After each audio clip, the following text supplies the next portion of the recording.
যেখানে কোটি কোটি বছর ধরে আগুন জ্বলছে, কিন্তু আজ সেই আগুনে আর কেউ নেই, শুধু একজন ছাড়া। বিশাল জাহান্নাম আজ প্রায় ফাঁকা, শুধু একজন মানুষ সেখানে হামাগুড়ি দিচ্ছে।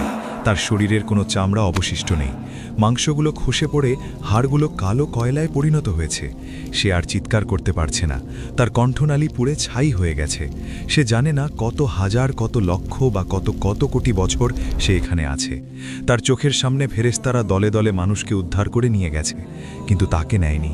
সে জাহান্নামের সেই অন্ধকার গর্তে একা, একদম একা। কিন্তু ঠিক এই মুহূর্তেই আরশে আজিমের মালিক মহান আল্লাহ এমন এক সিদ্ধান্ত নেবেন যা শুনে আসমানের ফেরেশতারাও স্তব্ধ হয়ে যাবে। আজ জাহান্নামের দরজা দিয়ে শেষ মানুষটি বের হবে। কে এই ব্যক্তি? কিভাবে একটি পুড়ে যাওয়া কয়লার টুকরো আবার মানুষে পরিণত হবে? আর আল্লাহ তাকে এমন কি দান করবেন যা দেখে সে চিৎকার করে বলবে, হে আল্লাহ, আপনি কি আমার সাথে উপহাস করছেন?